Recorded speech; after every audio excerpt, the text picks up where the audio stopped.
social media channels and other participating organizations. And our personal data policy can be inquired at onac.org.co/datos personales or personal data.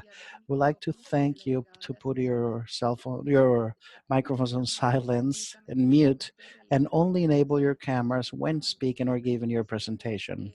The authorized presentations by the speakers are going to be shared, and they will be posted eventually in the microsite, as well as all of the recordings will be posted there. To all of the speakers, we'd like to ask you to please speak at a moderate speed or pace to facilitate translation. And like to thank you to please abide by the schedules that we have, given that some of the panelists have some commitments that have been already scheduled. So in order to guarantee their participation, let's be on time, please. And we'd like to remind you that every presentation includes Q&A time to answer one or two questions, given though the volume of participants, we will not be able to address all of the questions. Also, it is recommended to have a good internet connection. Go to a quiet, silent spot. Use a microphone and headphones. Put your microphones on mute when you're not speaking. Use the Q&A module for any questions that you might have instead of using the chat. And the chat module only in order to get in touch with the hosts or make any comments that you consider necessary regarding the presentation. For translation, you can enable it the following way. On the bottom toolbar, on the bottom of your screen, you'll find an icon with the world with the interpretation module, and you must choose the language that you prefer and mute the original audio so you can hear the speaker on the background. So we're now going to get started with the presentation, Quality for Competitiveness, Reducing the Quality Gaps in Micro, Small, and Medium Enterprises in Different Regions of Colombia.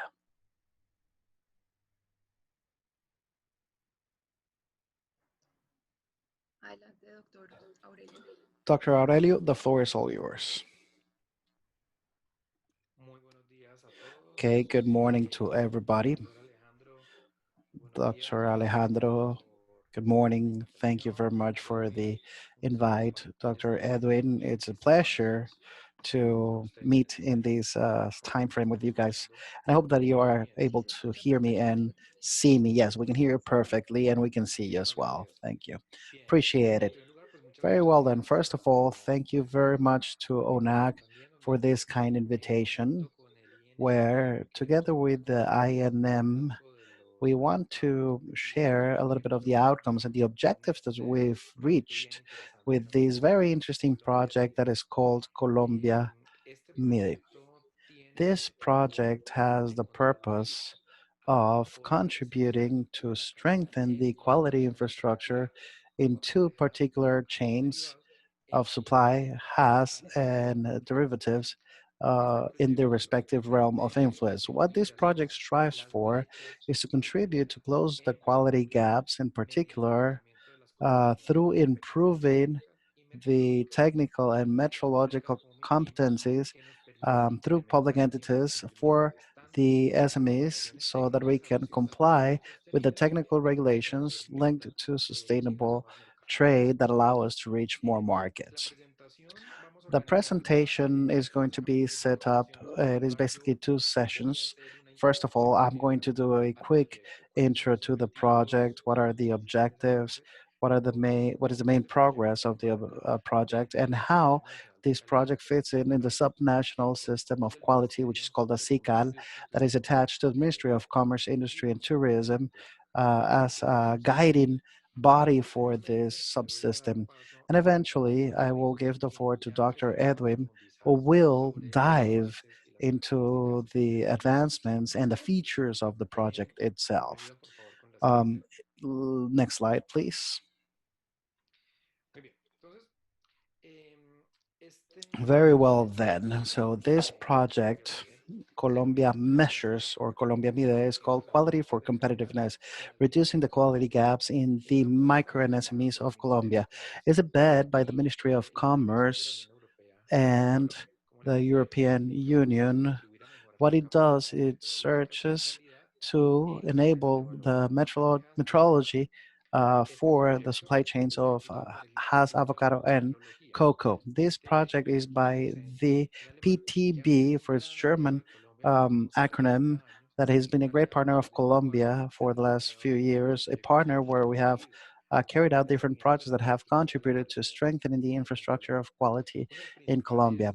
One of the main entities that are beneficiaries of this project are going to be the National Institute of Metrology, given the strengthening that we are expecting in the measuring capabilities, also ICONTEC as national body of standards for Colombia. So we at the Ministry of Commerce, in our role of coordinating the SICAL, which is the subnational system of quality, we're leading various projects that seek to contribute to improve the quality infrastructure of Colombia. So we have the initiatives, local initiatives that we develop with our own resources. And these initiatives, as well as this project, Colombia Measures, which allows us to improve specific aspects and specific lines or items such as the Hass, avocado, and cocoa products, which were the prioritized products by this project. So, telling you a little bit about where this project fits within the national policy for strengthening the quality infrastructure. Please, next slide. I'd like to tell you a little bit about what is the CCAT all about? What is the CICAL and what is the main pillars for it? So first, I'd like to mention that the CICAL covers all of the different entities, public and private, that in Colombia work to improve quality.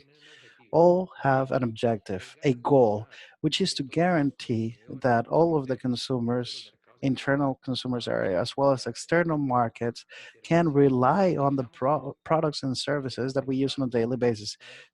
From the moment we get up till we go to bed, we are always trusting in different measurements. We're trusting that the content in the label is the content and the quality that is being offered, that's the right quality. And at the Ministry of Trade, we seek for the national industry to adjust all of these processes and services in such way that we can facilitate internal trade and meet the international standards that allows the national industry to reach these international markets, that allows us to take advantage of all of the opportunities that eventually can be provided by all of the free trade agreements that the country has signed. So, of course, to reach those markets means that we need to show the compliance with those standards, and it's through meeting different standards. And that's why at SICAL, what we want to do is we want to provide support to those companies in order to be able to meet those standards and the conformity of products and services. In the SICAL, in the government entities such as the Ministry of Commerce, as well as other public entities in VIMA, IDEAM, IDEAC, all of the regulatory bodies. Well, we have the ONAC accreditation body, the standard body, CONTEC, the National Institute of Metrology, and all of different private entities that are part of this quality subsystem. This subsystem, the SICAL, is based in six main pillars, which is standardization, accreditation, metrology, regulation, surveillance and control, and quality assessment. So I want to speak a little bit about each one of them. So next slide, please, if you may. So first of all, regarding the standardization, this is an activity through which we work and we apply the best possible standards for products, services, or processes. These technical standards define what are the attributes, features, processes, production methods, management systems of the products, and are voluntary. This activity, the standardization activity, is carried out in Colombia, Econtech, and the sector units for standardization. A second pillar is the accreditation process. This process that in Colombia is implemented by the ONAC is an assessment process that independently based upon international accepted standards. What it does is it assesses the competencies of an entity to be able to carry out specific tasks of assessing conformity. That is, that the ONAC assesses, as the international standards do, that the entities that are doing the conformity assessment, which is another of the players of the SICAL, which I'm going to be talking about, towards the end recognizes or acknowledges that these players or actors can do this type of assessments. It is very important in this process because this is a two-way recognition or acknowledgement in such a way that it is keen, and it is a huge gain for an entity to have the authorization of the ONAC, given that the certificates will be recognized internationally. And this basically gives you trust and the recognition of this entity. The third pillar of the national subsystem of quality pertains to metrology. This one in Colombia is led by the SIC and the National Institute of Metrology. And what metrology does, it helps us to have reliable measurements that are um, repeatable and accepted worldwide. And we find three different types of metrology. One that is the industrial metrology, another one is the scientific and legal. The last one, the legal metrology, which applies to the trade transactions and the legal requirements that involve measurements, is actually implemented by the SIC. On the other hand, the INM does the industrial metrology. And what is the first one about? It is about producing and controlling quality in the industry in order to generate standard conditions of production, repeatability of the outcomes, and greater reliability on them. The scientific is about creating and maintaining the measurement patterns with international benchmarks. The fourth pillar of the operations of SICAL, next slide, please, is about the whole process, the whole regulation process. And basically, all different entities in Colombia that they have the regulatory capability, the ministries, the commissions, the regulatory bodies, the decentralized authorities nationwide that have by law the competency to issue regulations. What they do is they issue technical standards or rule sets that allow, seek to protect the fundamental goals of the society, in this case, life, health, the environment, and national security. And all of these entities have this regulatory feature. They issue technical standards where they specify the traits that certain services and products must abide by and that are mandatory. So you see here how in this case, the regulation is a standard that is mandatory now, it's not voluntary. And what they seek is to guarantee that the goods and services can affect this, some of these elements such as life, health, the environment, or consumer rights can be protected. So that is the role of the regulatory entities. So the matching this fourth pillar, we have the oversight and control, or surveillance and control, which is the mechanism or the activities through which we identify in the market the quality and the suitability of the products and the compliance with those regulations that are issued by the regulatory bodies. So we have entities such as the SIC, such as the ICA, INVIMA, IDEAM. All of them support the compliance that is taking care of this task of oversight and control and checking that the guidelines that have been established by the regulatory bodies are being in fact applied. Lastly, within the whole system of the SICAL, we have the process of assessing conformity.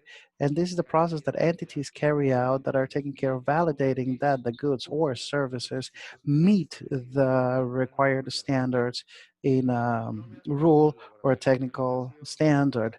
Who does it in Colombia? The calibration labs, the inspection bodies, or product certification bodies, competencies, and management systems. These are the ones that are accredited by the ONAC, as I had mentioned before. So the subsystem, the quality subsystem covers a great deal of entities, public as well as private, where we all are working for the sake of that goal of improving the quality, guaranteeing that the people, that other countries can trust our products and services. I'd like to invite you to visit our website of the SICAL. Next slide, we will see it. It's called sical.gov.co, and there will be able to see to detail all of the quality infrastructure of the different entities, the different tools available, projects, and how we do the implementation of those activities of the national subsystem of quality. So with this information, I'd like to now start speaking specifically about this project that is called Colombia Mide or Colombia Measures. That is, you're going to see throughout my presentation and through the details that are going to be provided by Dr. Edwin, how does this fit within this objective of improving the standards and the quality infrastructure, and how it aims to that line of strengthening the metrology for Colombia. So, basically, this project, as you might see here in the presentation, what it seeks is to improve the competencies, the technical and metrologic competencies of public and private entities, in particular micro and SMEs, in order to improve the level of compliance of the technical standards and regulation linked to trade. And that is our main objective. With this project, this project is broken down into 5 main lines. The first line of work, what we strive to do is to identify what are the quality needs. In particular, what means everything regarding metrology in these 2 identified value chains. So through this line, for cocoa as for has avocado, we strive to identify what are the quality gaps, and based on those gaps, then establish a work plan and an action plan uh, coordinated with the regional government entities, with the associations, and with the companies. The second objective seeks to support the SMEs in terms of transferring best practices for using the standards and measurements. So what do we seek with this? That these best practices, that the implementation of the best practices by the SMEs allow to improve their own competitiveness, specifically in export processes towards foreign markets such as the European Union. So this second line is thought for the strengthening of the capabilities of the micro and the SMEs. But also the project in its third line seeks to improve the technical competencies of public as well as private entities that take care of the calibration testings and assessment. So we don't only seek to improve the competitiveness of the SMEs, but also the calibration and testing labs. And what we strive to accomplish is through process of assessment of metrology and proficiency and processes of training and technical assistance for these projects.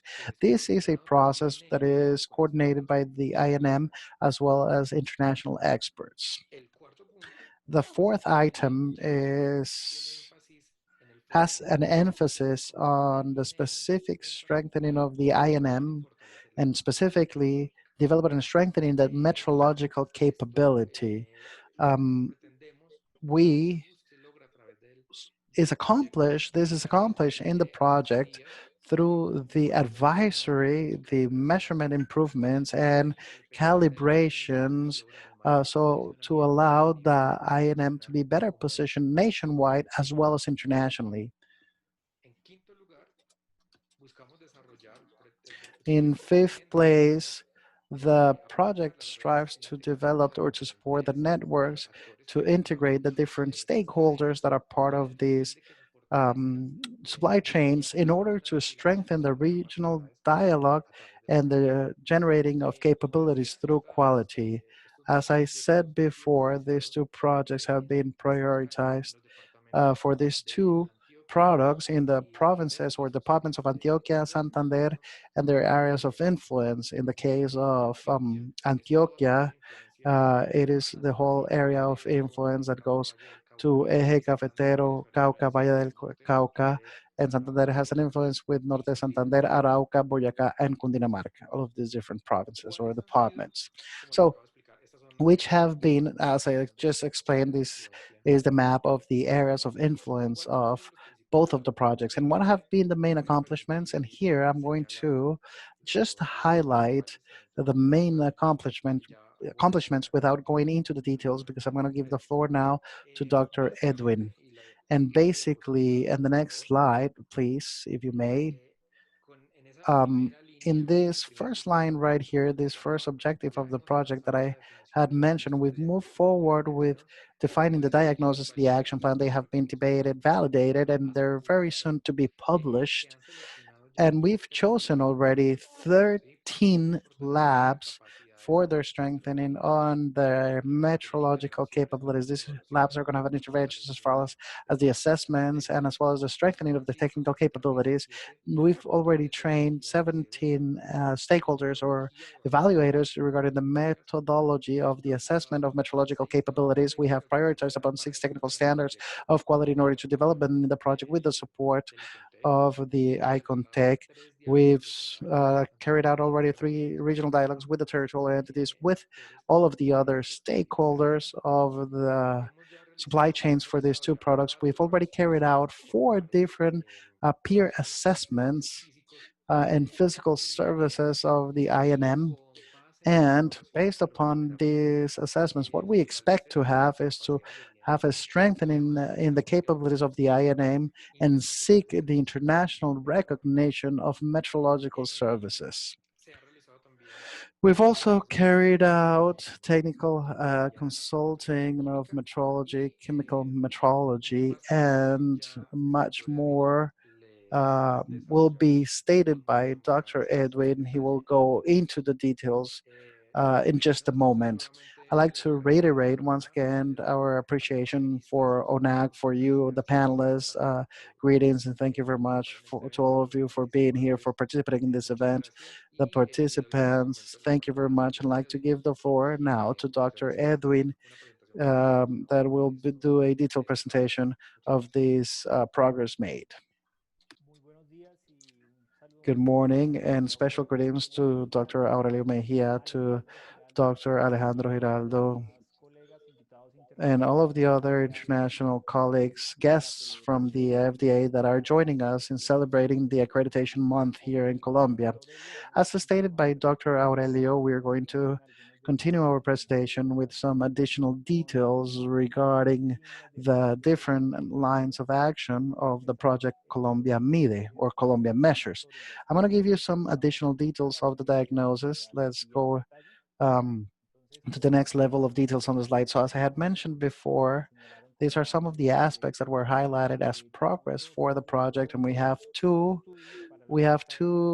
studies for 2 products, has avocado and cocoa, and we've developed some action plans that we're going to continue work on for the next few months and that we have been working on for the last few months. Something important that comes from this diagnosis is that we applied the methodology by the National Institute of Metrology, and we are validating this new methodology with the 2 cases that we've worked on. We carried out certain workshops throughout all of the different diagnosis assessments. And in these workshops, we had an important participation, not only of representative people of the regions in terms that there were representatives of the chambers of commerce, of the guilds, of the different departmental or municipal authorities, but also we carried out seminars where we had the participation of students, professors, researchers, representatives of the different accredited labs and we hope are going to be service providers for the production chain. So the expectation is that we had these two studies with a lot of participation and yielded opportunities in order for quality improvements within the realms that Aurelio mentioned, or standardization, accreditation, metrology, regulation, um, as well as oversight and control, and everything regarding the quality policy for the regions. Next slide, please. In the second action line is related to the fact that the entrepreneurs or the businesses of these two products can actually use standards that are proper in order to answer to the needs of the national market and the export needs. So what we are doing at this moment is we're doing the planning for the whole program of supporting the micro and the SMEs. And additionally, we have 6 standards that we're working on, 3 for avocado and 3 for cocoa. What we expect is that those companies that are engaged in the program have some support where we have trainings, we have courses, where we can provide some technical assistance in terms of what are the needs that the productive sector needs from these companies in order to be able to increase the technical standards or to meet the technical standards, and as possible, have some participation of these companies in the accreditation processes or putting together the technical standards. We think that this assistance is going to be provided through events, through courses. I mean, given the circumstances, we're trying to have the courses not um, on site in the regions, but courses through the use of online platforms that we can emphasize on those aspects that are key and that are relevant for the companies in terms of exports. So this could be related to the dissemination of guidelines that are related to temperature affairs or humidity or mass, based upon all of that. So to provide an assistance starting at the meteorological aspect and linked to it with applying the standards regarding the rules for the trade of both products, cocoa and avocado as well. Let's go with the next one. The third item, and I'm going to be diving into this one, bearing in mind that here we have an important presence of accredited labs, or eventually some labs that are interested on the accreditation process, is guided towards the strengthening of the capabilities of labs, whether they're public or private, whether they're for calibration or testing, to provide their services here in the region. This is something that we found in the diagnosis. We found that there's a lot of businesses that say, look, I save my sample to lab A and to lab B, the same sample, a very similar sample, and the outcomes are completely different. I don't know what's going on there. So the way in order to solve these difficulties when you see that there's differences in the measurements is precisely by strengthening the capabilities of the labs. So what we've done is that we've addressed this problem from different sides. The first thing is that we need to have people in the regions that help us do the identification of the capabilities that the labs have in the regions. So we put together a group of experts that have certain relationship with quality labs, and the idea is that they also have the capability to carry out the assessment to some possible labs that are interested on being strengthened. And based upon those capabilities, we identified certain labs. And for those labs, together between the evaluators that we had chosen during previous stage that we've trained and the staff of the Institute to carry out the work of assessing the capabilities for those labs. For now, we have 13 labs. What had been foreseen for the project was 10. With the resources of the Institute, we've increased this number, and these labs are going to have the assistance under the expectation that we have certainty that they're going to provide proper services or pertinent for the needs of the region, and additionally of great quality. pursuant of the standards or the rules that we have spoken about in line item number two. Here we are going to run some uh, proficiency tests where some of these labs or the 13 labs can apply to. Some are for physical affairs, some others for chemical affairs. In the physical affairs, we have temperature and humidity, and the chemical affairs, we have pesticides.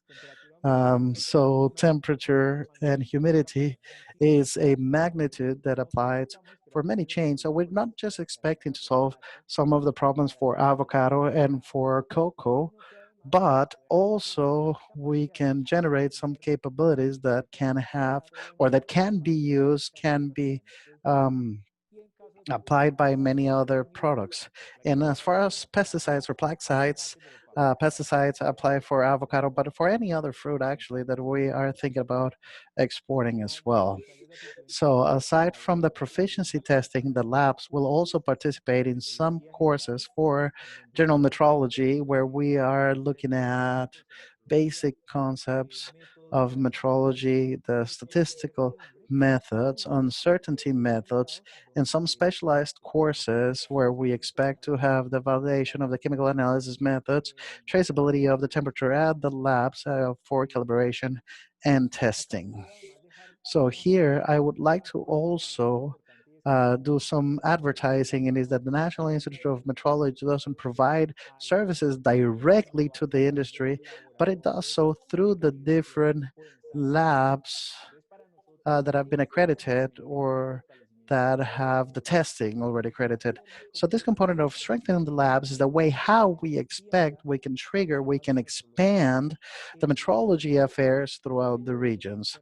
For that matter, with the learning that we have had during this, or for this line item, we foresee that for the future, during the next few weeks, we hope, we can do an open house between Colciencias and the national, I'm sorry, excuse me, MinCiencias, the Ministry of Science, Technology and Innovation, and the National Institute of Metrology in order to strengthen many more labs. So what I'd like to stress here is that it's not just only an attractive item for the labs that are accredited, that hence are subject to this month of accreditation. But at the same time, though, we're interested that for the next few months, they can join us participating in the summons between MinCiencias and the National Institute of Metrology. Next slide, please. Great. So here we see some of the additional data of how the assistance process is provided to the labs. As you can see here, there's some general courses, there's some specialized courses.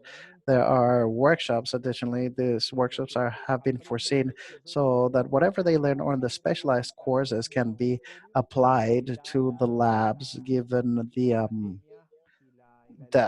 pandemic and the distancing that we're in. It is not possible for us to ask them to come to Bogota. So we are adapting so that we can actually hold workshops where we deliver the materials to them and the labs can carry out their workshop at their facilities.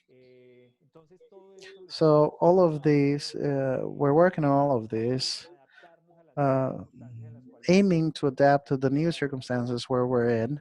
And I believe, though, it's going to be a very interesting experience for the Institute as well as for the accredited labs, with the expectation, of course, that in the future we will have greater capabilities in the regions. Also, we will be speaking about standards in that case, and we will speak about how, at a regional level, we are strengthening the service provision, and we hope that we can disseminate these activities in order to foster more labs to become engaged in the dynamic of accreditation in order to provide services. And remember that when we provide the services, there's a whole different mechanisms that are triggered for the improvement of quality and competitiveness for the regions. Now let's go to the next line. Also, some additional info in terms of what we expect with the labs. As far as the cocoa products, we expect to put together a guideline to determine the humidity on cocoa beans And we will also make some additional efforts to put together a guideline for defining humidity at the processing sites, where usually is where all of the sacks of cocoa come, which are produced on each one of the farms. So something that we have found that generates a high variability for this is the processing centers doesn't have the same standards. So the idea is to have a greater awareness. What is the humidity impact in the bean humidity? And for avocado products, we're working on putting together a guideline for calibration of instruments for automated weighing and instruments of weighing applied to the classifiers for avocado. So what we do is we classify it by size, by the mass of the avocado itself. So it is very important that all of these instruments of automated weighing and classification methodologies are properly calibrated, and there are some aspects that we believe that the accredited labs for mass could actually have some opportunities for improvement by using a guideline regarding this matter. And the other one is a guideline to determine what is the dry matter for in order to be able to define important aspects such as determining the sweet spot for the harvest. So we know that the dry matter has a relationship with the fat content, and the fat content has a relationship with the degree of maturity that we need to bear in mind for harvesting the product. So what matters here is that we can, or that the producers um, at their farm can have some elements of greater accuracy in order to define what's going on with the proper time for the harvest of the avocado. Next slide.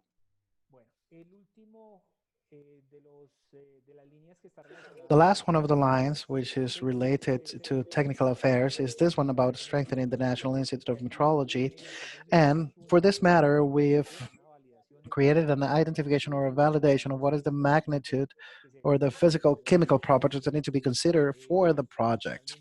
Additionally, we've carried out, there was a participation of uh, the National Metrology Institute with a couple of international institutes of metrology during seminars that were guided to present aspects that are being worked on in order to receive some of the feedback.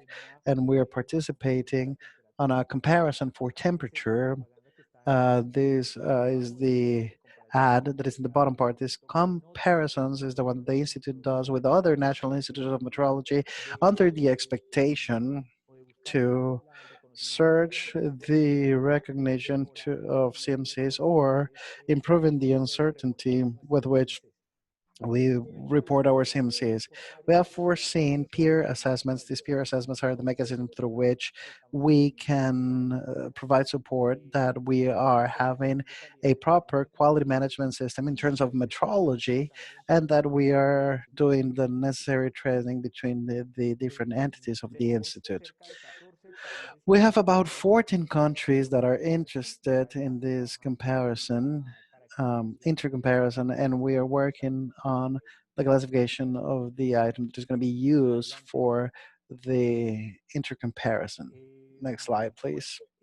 Okay, great. So in terms of where we are so far, in terms of line 4, which is the strengthening of the INM, in as far as cocoa, we've already have put together a guideline and a method for the measurement of humidity on the beans. And this method, we hope we can do a transfer to secondary labs in a magnitude that is cross-cutting for cocoa and for avocado as well. So we did a mass improvement with a method of calibration for weighing in a low capacity. And as far as temperature, we did an improvement as well. It is that now we expect to do the measurements based upon benchmark materials, which are uh, proper.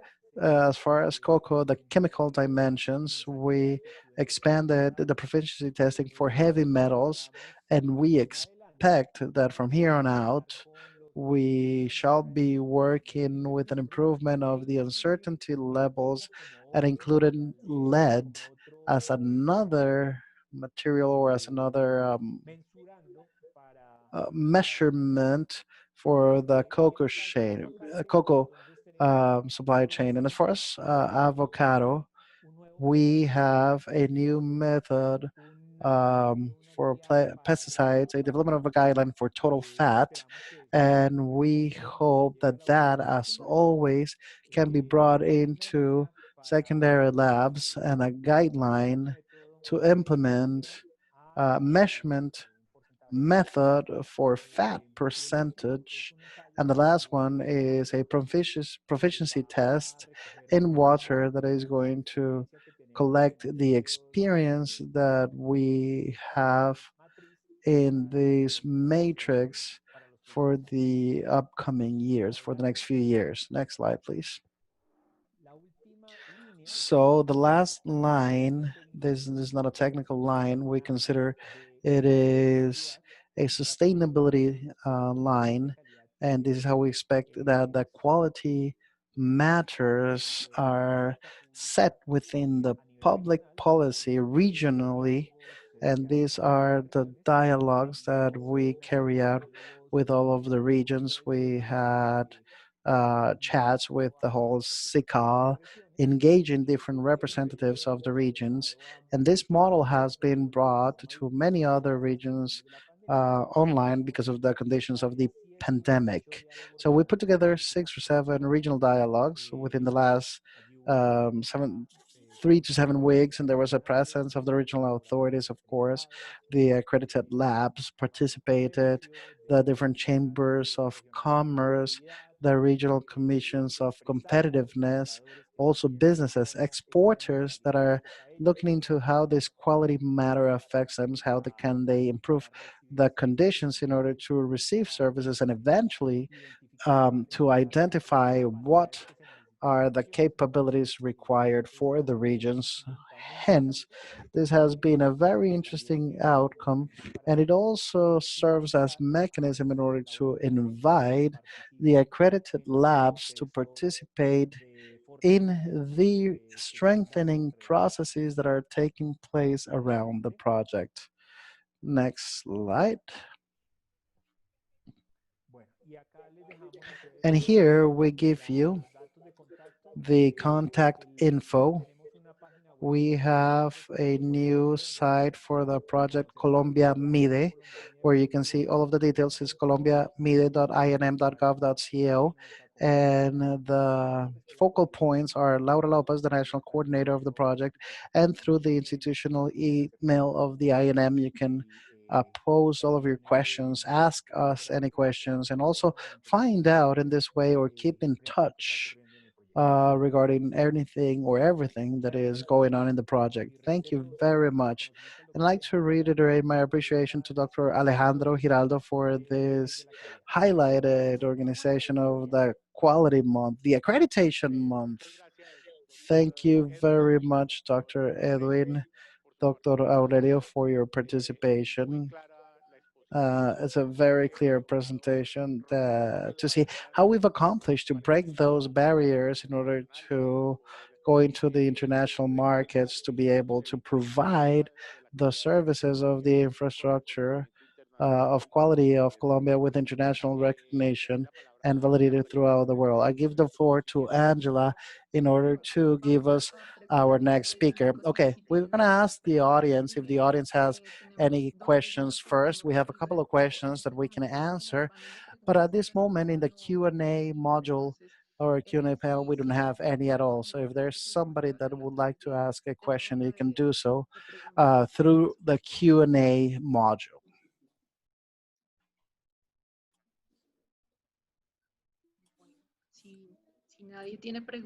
If there are no questions, then at this moment, we like, ¿Listo?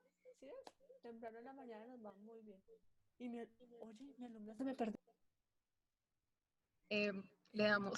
so we like to welcome Mr. Quincy Lizauer, Executive Director of SAFE, with his presentation, combating food fraud. So good morning. Thank you very much to all. Thank you to ONAC for the invitation to present a specific topic. I'm going to be presenting regarding the food fraud that we've created as safe. Excuse me, I am Dutch. I can speak Spanish. The presentation will be in Spanish, but I might make a mistake here and there with the words, and for that, I like to apologize. So here I'm going to be sharing my screen, and I believe that the presentation is going to be about 25 minutes, and I'm going to try to leave about 20 minutes more or less for any questions at the end of the presentation. So if you have any questions, please put them on the chat or in the Q&A module that after the presentation, I'll be able to answer them one by one. My name is Quincy Lizauer. I'm the Executive Director of SAFE since 2013. SAFE is an organization, a non-for-profit organization. We were established in 2013, excuse me, 2003, during the epidemic of the influenza virus.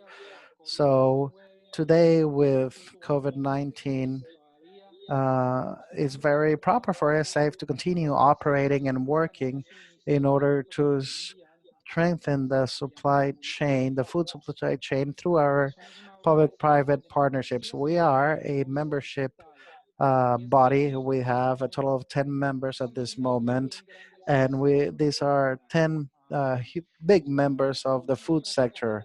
We basically cover the whole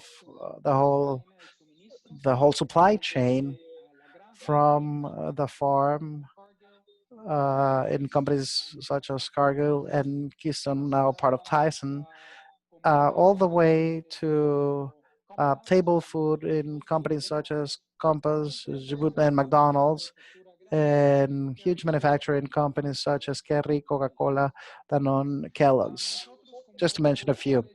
So for us, as we said before, we work through public-private partnerships, and we have strong partnerships with government organizations such as OIE, Animal Health Organization, the FAO, the Food and Agriculture Organization, ICA for Latin America. We also actively participate in Codex, and we work with STDF in Switzerland, and we have a strong partnership with GFSI. For those of you that don't know GFSI, GFSI is an organization that handles the certification program of food safety worldwide. And we, or 5 of the members of SAFE, are also part of the board of directors of GFSI. So the other part that is very important to us are the partnerships with universities, particularly Michigan State University in the US, Shanghai Schottun in China, and Regenachem in Deutschland. So what do we do at SAFE? We do a couple of things. First, collaboration, as I said before, with through our partnerships, and we also do an assortment of different projects. Here we have some of the examples of the projects that are live at this moment or that we have undergone as of lately, including the training program for dairy producers, milk producers, and these trainings are available for free in the SAFE website. They will be available in a couple of months. There's a guideline for food safety, for mergers and acquisitions, M&A. We also work on animal health. We are launching our masters on fraud defense and authenticity of food. and many other projects. What is worthwhile to note here is that any project that we do is to improve and to strengthen the supply chain of foods, and everything that we do and everything that we publish, we provide for free to everybody because, well, that is the purpose of being an NGO. So today I'm going to be focusing a little bit more in the food fraud aspect. So how does it work, or more or less, how important is it to position food fraud regarding the food safety? If you take a look at the different areas of quality, safety, defense, and food fraud, for us, when while we were researching this area, we broke it down into two different parts. On one hand, you have the involuntary tampering that you care for with quality ISO 9001, for instance, and food safety ISO 22000. These are some issues that are caused by accident, so to speak. And on the other hand, though, in terms of defense and fraud, this is the tampering on purpose. As far as for the defense, is something ideological where the goal is to cause harm, while with fraud is economic where the goal is profit. There are some organizations that have brought defense and fraud together strategically. We think that while there are areas that have something common between defense and fraud, because both are the on purpose tampering to work on it. Uh, for both of them are very different. Some things that you have to do for defense and for fraud are actually quite different. So we like to keep them separate. For example, defense focuses a lot more in the physical aspect, and also defense and the goal, since it's to cause harm to the people, the they try to hurt people and companies through defense. What they're actually doing is to have something very big, very quick, and something that goes um, out in the press very quickly. But the true objective there is to live there as long as possible, because the longer the fraud lasts, the more money or profit one can make, right? So what type of fraud do we have? We've put together a study with Professor Johnston.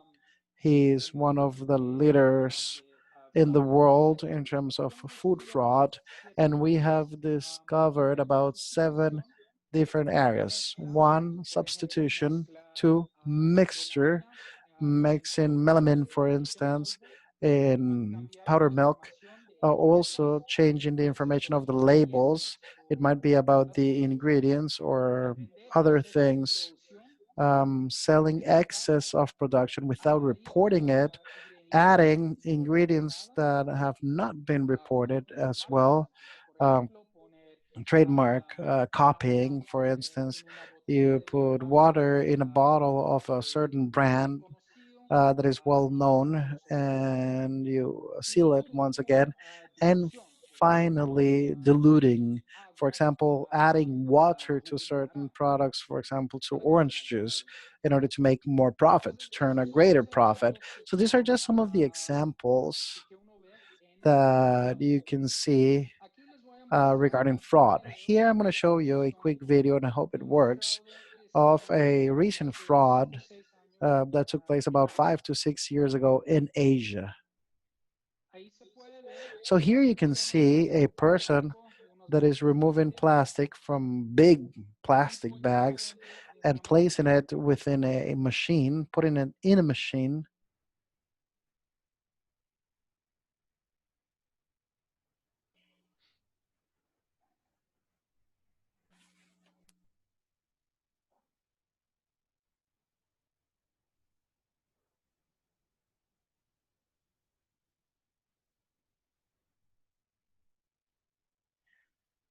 Ahí lo ven saliendo como una Here you pasta. can see it as a paste.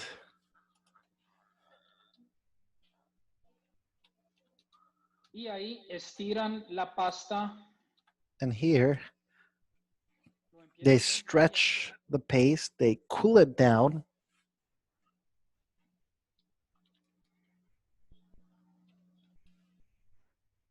lo secan they dry it off,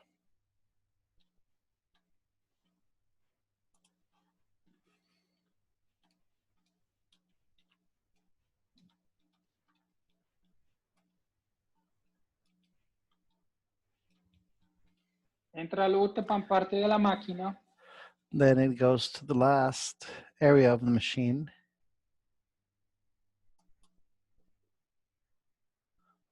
donde la cortan y then they cut it off, para que sale como small cuttings, so that it comes out like rice. entonces pallets pequeños de plástico Those small pueden plastic añadir pellets arroz, también se that puede can be added as rice, or pasta o con it can otros also be tipos de done with pasta alimentarios. or other type of food Como pueden products. ver, eso As you can see claramente here, this is clearly a huge danger for food safety. ni todos los ejemplos And que acabo all de of the dar examples that I've just aquí, provided ni on todos this estos slide right ejemplos here, tienen un all problema these de salud examples o will si cause an no issue acabamos for de human ver health. en este video. As we just saw in this video, they might have. Here I have an example Yo copié that de I Dr. copied Chris Elliott from Dr. Chris Elliott, en Queen's University whom is a Belfast. professor of Él Queen's University, la respuesta Belfast, inglesa and he wrote the sobre English answer horse meat against the scandal, horse que meat no es scandal scandal, de carne de caballo que están vendiendo that scandal of horse meat carne that was molida. being sold Y él as dijo que ground beef. ese producto que es Um, tan and simple, this product, hay which tres is maneras something very simple, there's three different ways cometer that fraude. you can commit fraud with Yo voy a this dejar ahí product. dos, So como I'm 10 o 15 gonna segundos para que todos give you piensen about 10, qué se 15 podría hacer. seconds for you all to think what can actually be done with this product to commit fraud or to make a greater profit.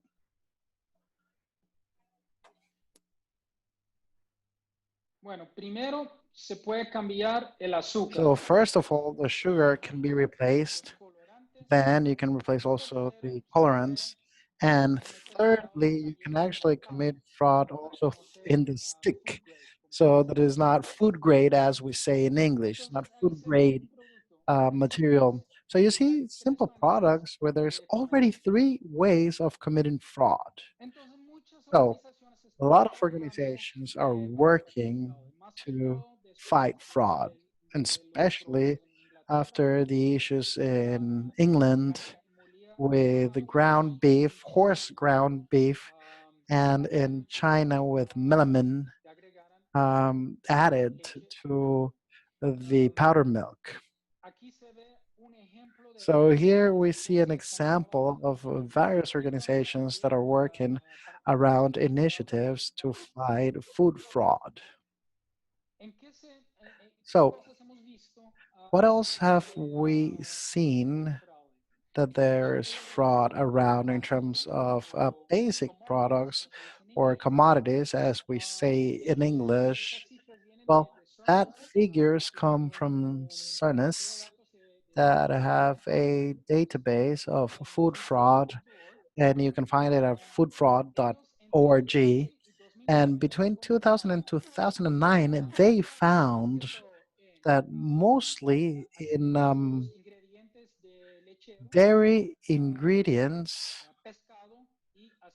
fish and olive oil were the products that had more fraud. From 2010 to 2019, we see a couple of things happening. First of all, that the dairy ingredients are still the highest products with fraud, seafood as well, still in second place, but it has gone up quite a bit. And we have seen a huge increase also in meat and poultry. Couple of things that we need to note here. First of all, the findings or the records have gone up quite a bit in the last 10 years. I think this is because of two reasons, but what matters the most is that we are more focused on showing fraud, and we're doing more testing, more investigations, and that's why we're finding more fraud. That's why there's more, because we're finding more.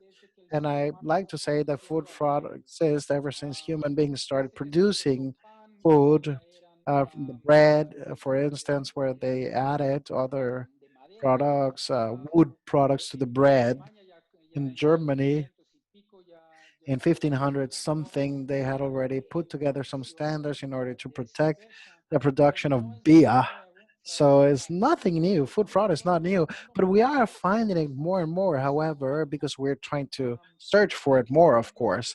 And for instance, I myself believe that products such as olive oil, honey, are still low because we're not finding enough yet. I believe that there's more fraud in those areas than what we think or what meets the eye.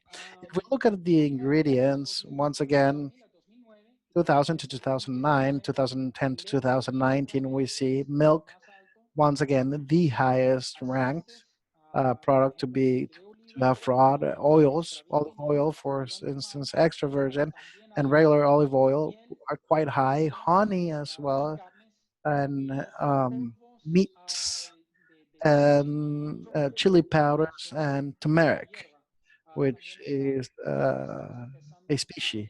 So we're trying to find more and more fraud in these products. And when we see it in the map worldwide, and which are the countries that have a greater impact for this incidence of food fraud worldwide, are there has been 1,600 cases detected mostly around China, India, Bangladesh, and the United States. And as you might see here, Colombia is not in great shape either. It's not fraud free. Because we have found some cases of fraud, food fraud in Colombia. And well, this is a story of fraud worldwide. And now I'm going to be speaking a little bit more about what can we do therefore in order to fight food fraud. Um, we've designed a four-stage process from pre-screening to an advisory of a vulnerability and impact advisory, measuring the total risk, and then putting together a preventive control plan. Today, we're going to be in this talk focusing on the vulnerability assessment, which is a tool that was created that you can actually download for free in the S-Safe website. And I'm going to be providing you a little bit of information regarding this tool.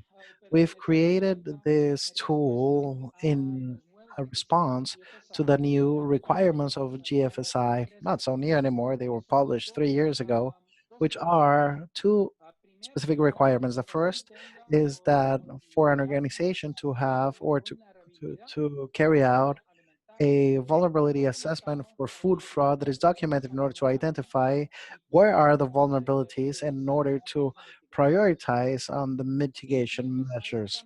And GFSI also requires that the organization has a documented plan with implemented measurements in order to mitigate the risks to public health, going from vulnerability to fraud until they're identified. And this has to become part of the food management system within that particular company. The issue was when GFSI came out with these two requirements, there was nobody at all that knew exactly how to do it. So within the members of SAFE, our partners, our academic partners, we started creating a standard. So with these new requirements and the mission of SAFE in order to strengthen the food supply chain, as an NGO, we wanted to create a tool in order to protect the food companies across the supply chain from any fraudulent activities. And we work with that university in um, the Netherlands and Amsterdam University in order to create a scientific tool that has been elaborated through the intensive process of consultation for all of the food market in order to protect themselves against food fraud, or at least to get an advice in terms of where they're vulnerable to El fraud. proceso The process, básico es lo the siguiente. basic process is as La herramienta, follows. la herramienta The si hay tool una measures oportunidad, whether se there menciona is an aquí, opportunity to commit fraud, buscan la as motivación well de la as the persona de motivation cometer for a fraude person to y commit fraud, poner and estos en contra de los controles que putting una empresa this ya tiene against para the combatir el controls that fraude. a company already has to fight fraud Figura in de order cuál es la to have a vulnerabilidad de la figure empresa of what is frente the al fraude. vulnerability of the company Entonces, against ¿dónde se fraud. encuentran So oportunidades de then, where do proceso we de find verificación? opportunities, Pues motivations, and control measures within the company, within the supply por la chain, categoría o within sector, the category or the dentro del sector, país within the cliente country y environment and the global? region and the global Claro, environment? cuanto más se va So para afuera the more en it ese goes diagrama, out in that cuanto diagram to the usted outer circles, pierde en the more cuanto a control you start amenazas de losing in terms of procesos how to manage and de fraude protect against alimentario. fraud, against food fraud. Entonces, la herramienta So the tiene tool cuatro elementos. Primero, tiene un has prefiltro para four filtrar elements. las First, oportunidades a que le menciono, pre-screening ¿no? to help the ¿Qué companies quiere to decir? determine ¿Qué quieres where do they aplicar want to apply it. They want ingredientes to apply it to a un the producto ingredients or to a o product una fábrica, or to una a región plant, aquí en el manufacturing país donde plant, a la empresa region or a funciona country where o the con company toda la empresa operates, en todo el or mundo. across the whole Después de company throughout the whole determinar world. dónde aplicar Then, la after herramienta, determining where to apply the tool has se actually divide en estas 50 tres áreas. questions broken Entonces, down in the following three areas. motividades, So, which is controles motivations, y controls, and oportunidades. opportunities as well. Después de las 50 And then after preguntas, the 50 le questions in the enseña las questionnaire, it telarañas provides y certain le deja webs, ya a series of dónde webs, estás and it lets vulnerable you know para where you're que el vulnerable, usuario prepare un plan de for the control. user to La put herramienta together a no control prepara el plan. plan The de tool control does para las not prepare the personas que lo control utilizan plan for the por people dos that use razones. it for Primero, two no reasons. First of sabemos, all, cada because we persona don't es know, diferente. and every situation Entonces is hay going to be millones y different. millones So there's millions and millions de of salidas diferentes, different diferentes outputs que and se different pueden opportunities that utilizar you might find oportunidades diferentes when usando la herramienta. you check the Entonces, ¿cuál es vulnerability, el which is different when you use it. usuario Also, we don't know objetivo exactly de what can esta we herramienta? suggest in terms of a Y control plan segundo, for everybody por that is ejemplo, generic.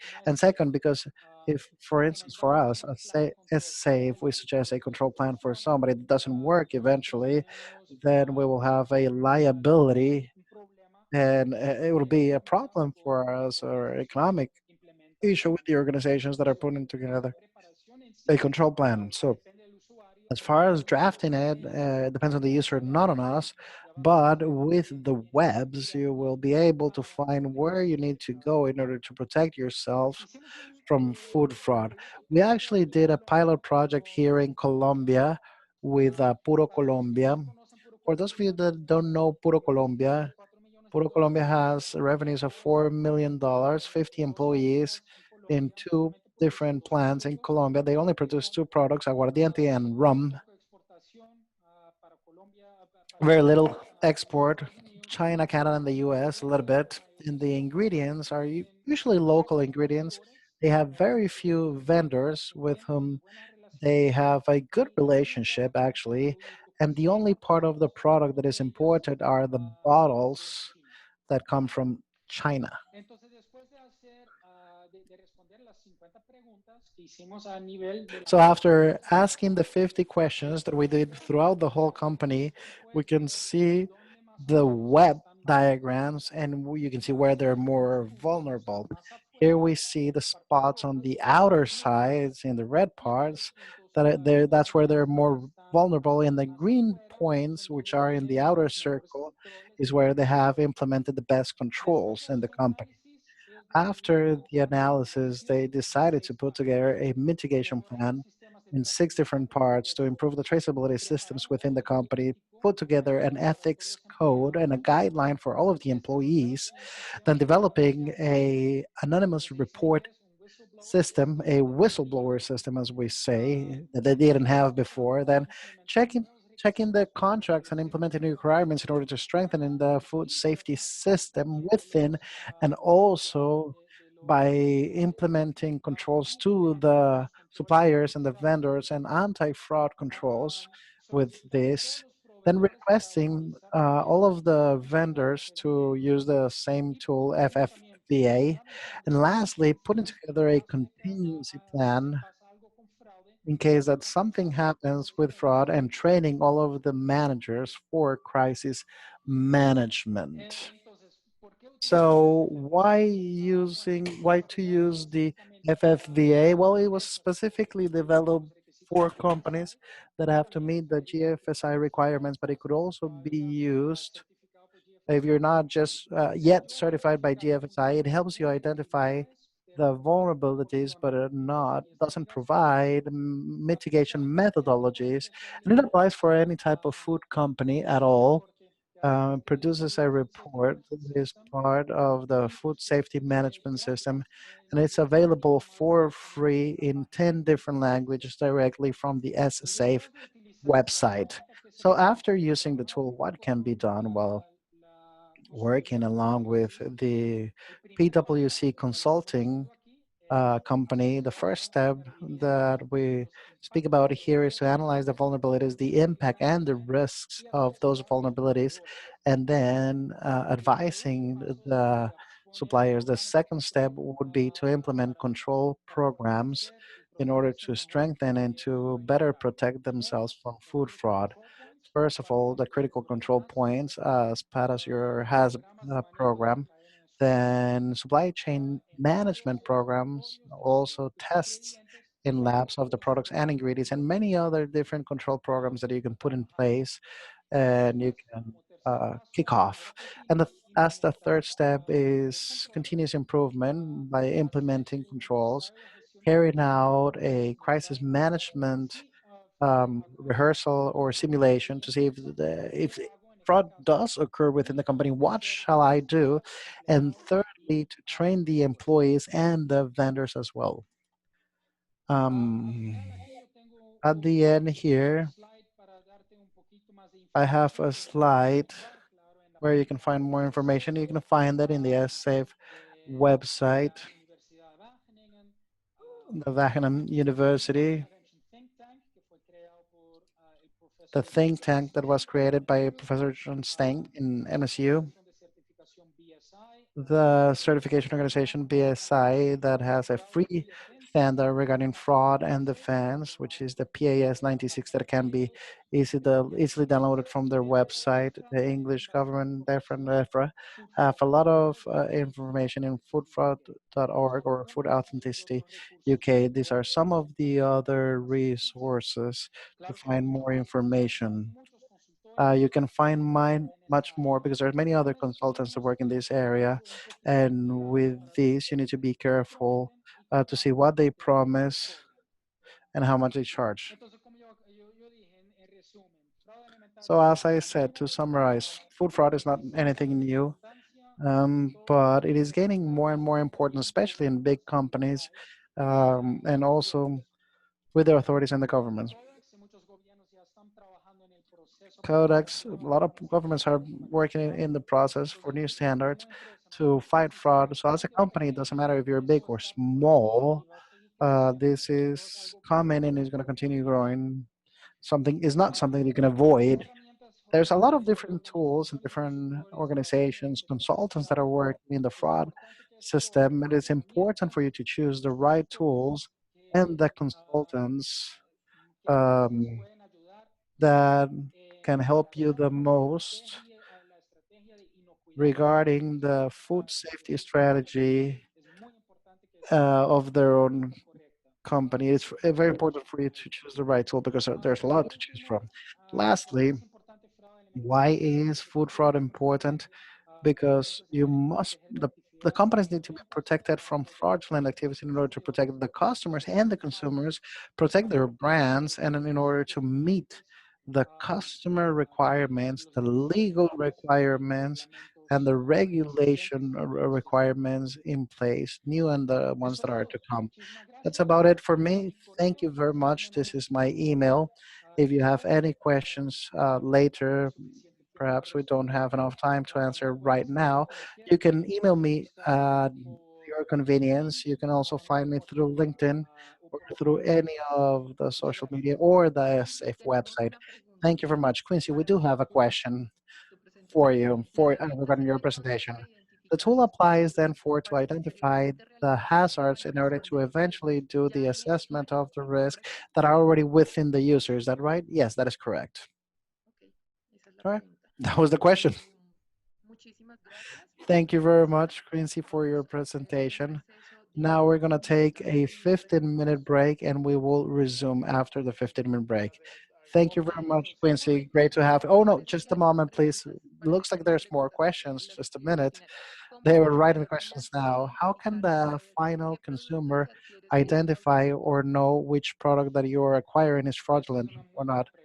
Oh, that is a good question. There's a lot of companies today that are working in traceability system through QR codes, which